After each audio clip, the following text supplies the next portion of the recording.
Hello and welcome to another Leica review. Today we are continuing on our exploration into choosing your Leica camera, and it's the buying guide.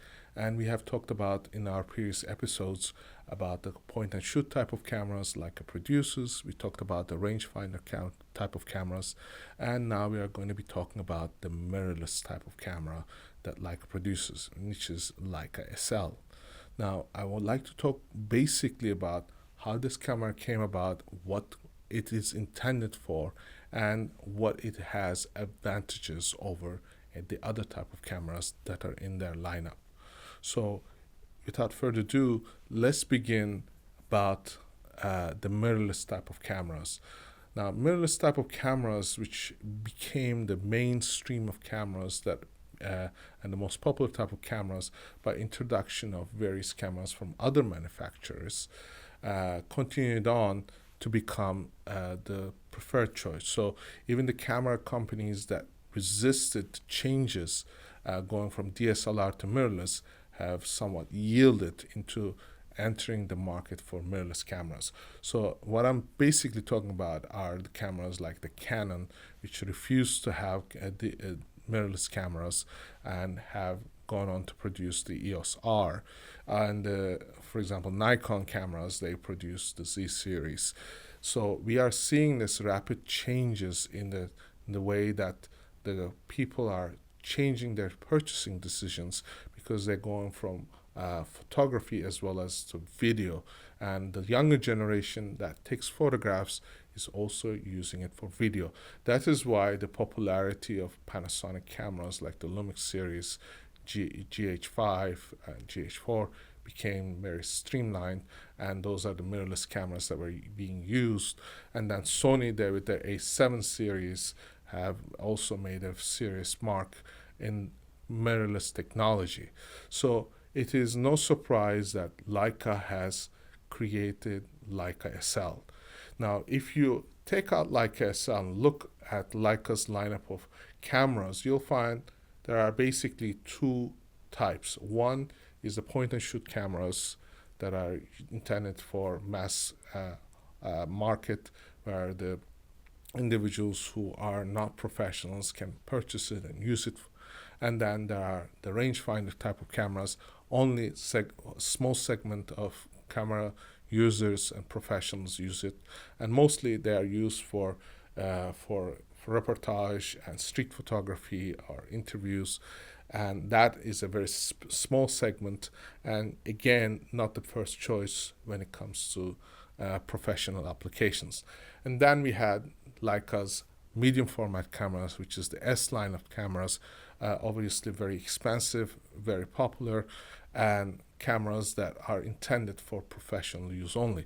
So what that meant is that there was a big area, big market segment that they could not appeal to, which was a full frame automatic cameras, autofocus cameras, and that's why Leica SL came about. What Leica did, and that was the most important and most prudent decision, was to create a mirrorless camera, because DSLR technology was going out, the mirrors were going out, and mirrorless cameras were becoming the main stream of cameras.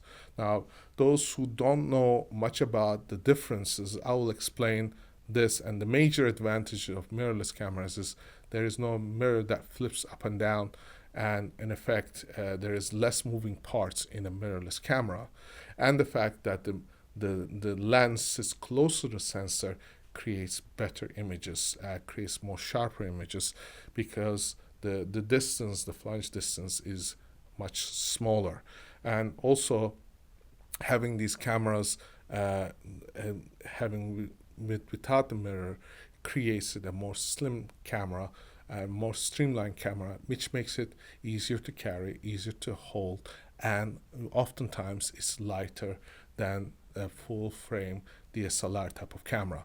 So when Leica created the Leica SL, the intent was to capture the market's attention. Of course, the price was high, but they said we create a camera that can make a mark, and that's when it first came out. It was a very popular camera.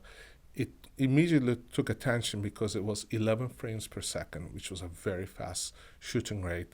It had 24 megapixels, which was a very high megapixel, considering that the other camera manufacturers, Canon and Nikon, had 20 to 22 megapixel cameras as their top of the line cameras. So what happened is Leica created their own kind of special following. What the problem was that they didn't have a lot of lens choices. So the only way to use it was to put adapters, put the Leica M lenses on it, and that meant you had to use it on manual settings or adapt, for example, the medium format lenses onto the Leica SL body, which meant that you had to purchase a very expensive lens, which is intended for medium format, and use it on a full frame camera. But those limitations were overcome over the years by introduction of different types of lenses, mainly the 50 millimeters. We have the 75 and 90, and of course the wide angles were lacking. So the 35 and the 28 and the other ones will be following up. What is good is that these cameras that were produced had video functionality, and right off the bat it had DCI 4K. That meant that you could capture cinematic quality images in 4K without having to lose quality. And that was a very important step and a very important decision, saying that those who purchase this camera can use it for a variety of applications. And that meant you could capture video as well as image, like photography. Now, for those who are not familiar or not in the professional field, nowadays what happens is when an assignment is given out and a professional goes out, oftentimes the company will request some video footage as well as the photographs, and that is often expected, and it is often used to create a short video on the, for example, the web page, or it is used for broadcasting purposes. So in that respect, it is important to know that this camera can deliver that. So what we are seeing is this beautiful evolution in technology and appealing to a market that needed it for professional purposes. So the quality is there. It has very beautiful build quality because it is solidly well built, and it has a very special feature, which is a new mount. Now this mount, which is the L mount, prior to that it was called a TL mount or T mount, has evolved to be the L mount. L mount is very special because it allows to adapt the future cameras with the same mounting system on this, and be able to incorporate other lenses and be able to use with different cameras. So what that meant is their collaborations with, for example, Panasonic, that being having S1, SR lenses,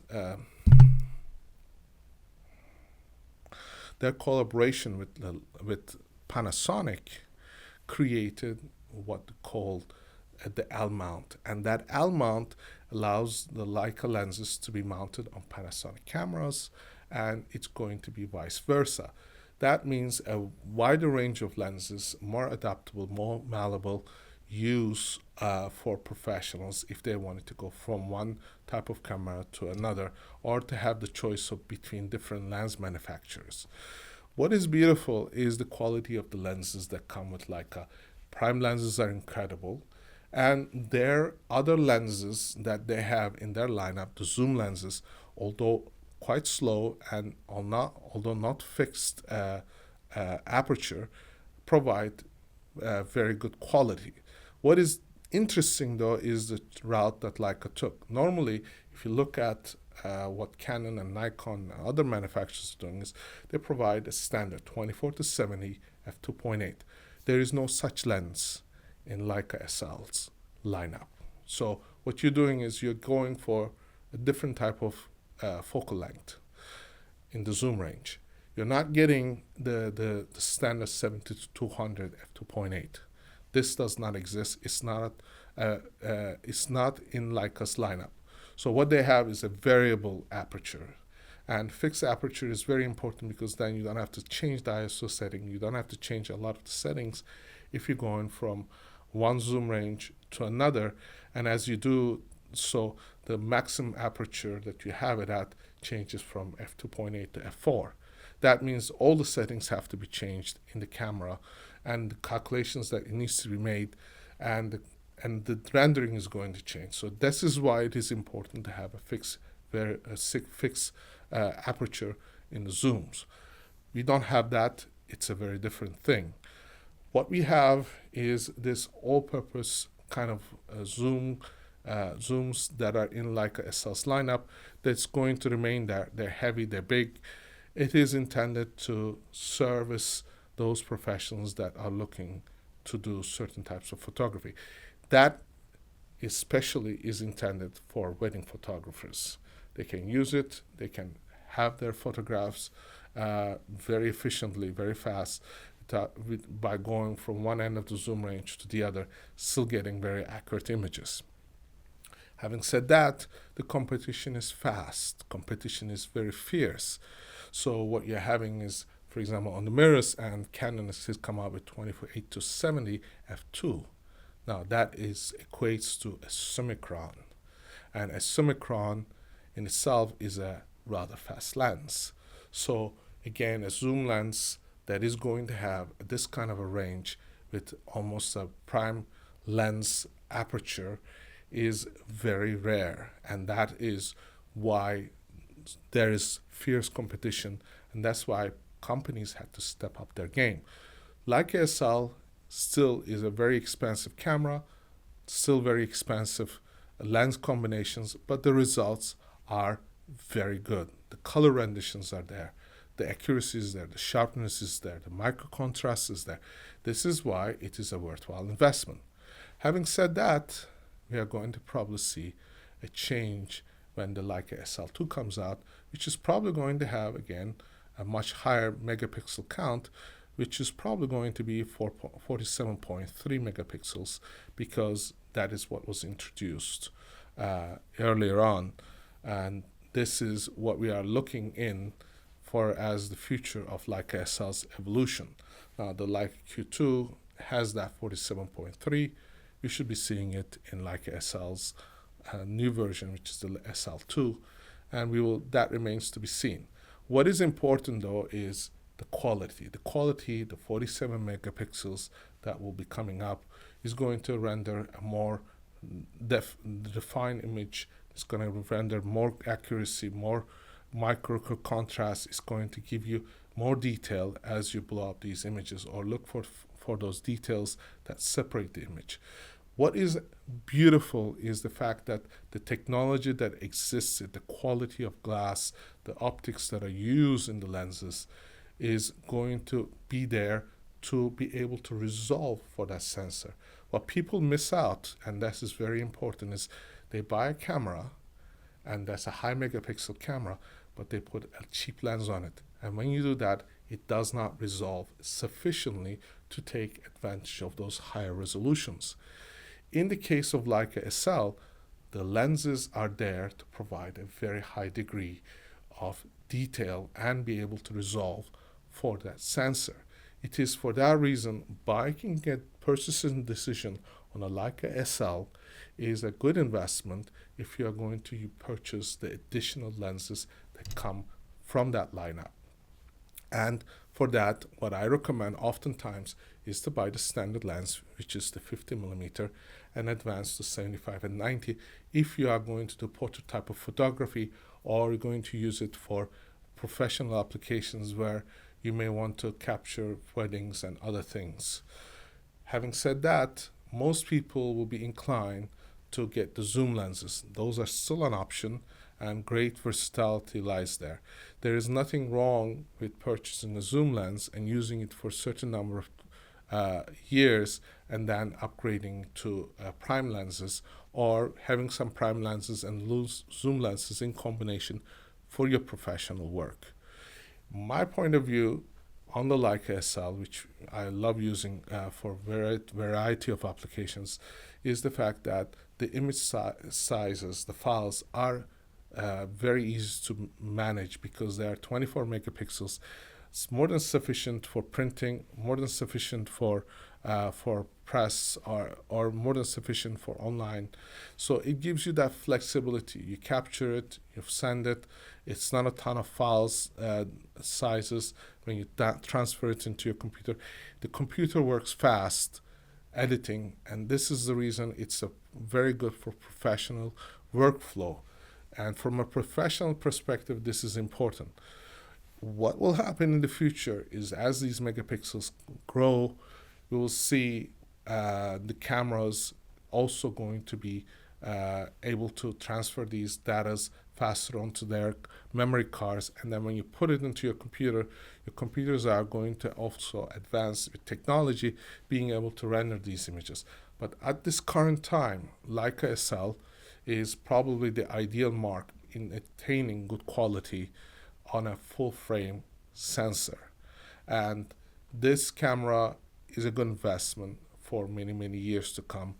And again, if you purchase it, you can count on the quality to deliver you a service for a lengthy period of time where you can make your money back from your investment.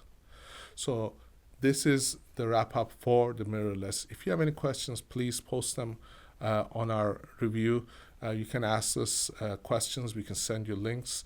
If you have personal questions, you can join us on our review page on leicareview.com, and we will be able to answer those questions as well.